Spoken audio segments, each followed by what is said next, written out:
سردیوں کے دن تھے۔ بالا موچی درخت کے نیچے اپنی چھوٹی سی دکان میں جوتوں کی مرمت کرنے میں مصروف تھا۔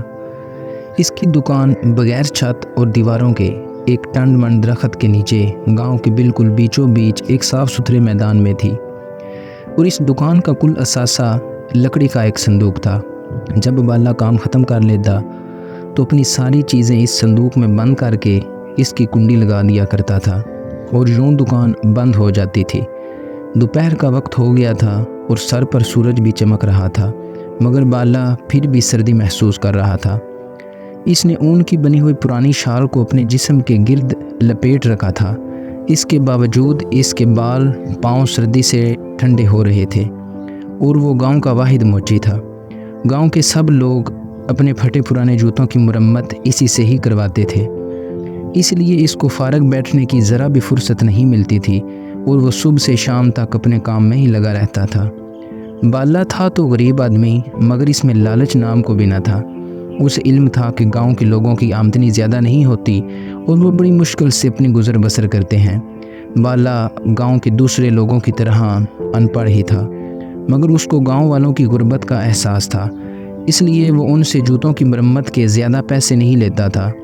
ایسا بھی نہیں تھا کہ اس کو جوتوں کی مرمت کے بدلے رقم ہی ملتی ہو۔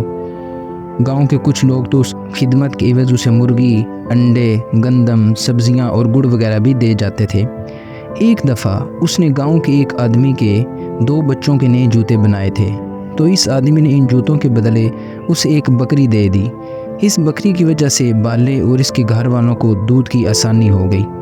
وہ اپنی بیوی اور 2 بیٹیوں کے ساتھ گاؤں میں رہتا تھا۔ گھر چلانے کے لیے اسے سخت محنت کرنا پڑتی تھی۔ اس کی بیوی ایک بہت اچھی محنتی عورت تھی۔ وہ جوتوں میں کام آنے والے چمڑا رنگنے میں بالا کا ہاتھ بٹاتی تھی، اور اس کے ساتھ ساتھ وہ گاؤں کے زمینداروں کے کھیتوں میں بھی کام کرتی تھی، جس سے اسے کچھ پیسے مل جاتے تھے۔ دونوں کی اس جدوجہد کے نتیجے میں گھر کی گاڑی چلتی تھی۔ ان کی دونوں بیٹیاں ابھی چھوٹی تھیں اور گاؤں کے کچے مدرسے میں پڑھنے جاتی تھیں۔ دونوں میاں بیوی ان کو کسی کام میں نہیں لگاتے تھے۔ بالا ان سے کہتا تھا کہ بس وہ پڑھتی لکھتی رہیں۔ اس کے باوجود دونوں لڑکیاں گھر کے مختلف چھوٹے موٹے کاموں میں لگی رہتی تھیں، جس کی وجہ سے بالا کی بیوی کو بڑی آسانی ہو جاتی تھی۔ بالے کے گھر کی ایک مدت سے مرمت نہیں ہوئی تھی۔ اس کے گھر میں 3 کمرے تھے اور ان کی چھتیں بوسیدہ ہو گئی تھی۔ بارش ہوتی تھی تو پانی کمروں میں ٹپکنے لگتا تھا۔ بالا یہ سوچ سوچ کر پریشان ہو جاتا تھا کہ اگر سردیوں میں بارشیں ہو گئی تو کیا ہوگا۔ اس نے پیسے جمع کرنے شروع کر دیے تاکہ بارشوں کے ہونے سے پہلے ہی گھر کی چھتوں کی مرمت کروا لے، مگر ابھی اس کے پاس بہت تھوڑے پیسے ہی جمع ہوئے تھے۔ وہ اس مقصد کے لیے اب سورج غروب ہونے تک کام میں لگا رہتا تھا تاکہ کچھ فاضل رقم جمع ہو جائے جو چھتوں کی مرمت میں کام آئے۔ تھوڑی دیر ہی گزری تھی کہ اس کی بیوی اس کا کھانا لے کر آ گئی۔ وہ اپنے ساتھ ٹین کا ایک بڑا سا ڈبہ بھی لائی تھی جس میں اس نے لکڑیوں سے آگ جلا رکھی تھی۔ بالا بیوی کو کھانے کو اور آگ کے ڈبے کو دیکھ کر خوش ہو گیا۔ بولا، بالی خوش رہ، تو نے کمال کر دیا۔ تجھے کیسے پتا چلا کہ مجھے سردی لگ رہی ہے؟ بالی اپنی تعریف سن کر شرما گئی۔ خوش ہو کر بڑے پیار سے بولی، بالے جیسے سردی یہاں ہے ویسی سردی گھر پر بھی ہے۔ یہ کہہ کر اس کی بیوی نے کھانا کھول کر اس کے سامنے رکھ دیا اور بولی، بالے تو کھانا کھا، میں گھر جاتی ہوں۔ دونوں بچیاں مدرسے سے واپس آنے والی ہوں گی، انہیں بھی کھانا دینا ہوگا۔ بالے نے کہا، ٹھیک ہے تو جا، مگر بالی یہ سن لے کہ تو میری خاطر بہت تکلیفیں اٹھاتی ہے۔ مجھے تو اس کا افسوس ہوتا ہے کہ میں تجھے کوئی سکھ نہیں دے سکا۔ بس تو دیکھتی رہ، جیسے ہی گھر کی چھتوں کی مرمت ہو جاتی ہے میں پیسے جمع کروں گا اور ان سے تیرے لیے سونے کی بالیاں اور ہاتھ کڑے بنواؤں گا۔ اس کی بیوی بولی، تو ہمارے لیے ہی تو صبح سے شام تک کام میں لگا رہتا ہے۔ اللہ کا شکر ہے کہ میں بہت سکھ میں ہوں۔ ہماری بچیاں پڑھ لکھ رہی ہیں، مجھے نہ بالیاں چاہیے اور نہ کڑے۔ اب تو اڑنے پہننے کی باری ہماری بچیوں کی ہے۔ بالا سر ہلا کر جگ کے پانی سے ہاتھ دھونے لگا اور پھر کھانے میں مصروف ہو گیا۔ اس کی بیوی اٹھ کر گھر چلی گئی۔ بالا جلد ہی کھانے سے فارغ ہو گیا اور دوبارہ کام میں لگ گیا۔ زیادہ دیر نہیں گزری تھی کہ اس کو دور سے بہادر آتا دکھائی دیا۔ وہ بالا کے قریب ہی ایک گھر میں رہتا تھا اور اینٹوں کے ایک بھٹے پر مزدوری کرتا تھا۔ اس کے ہاتھ میں ایک تھیلا تھا۔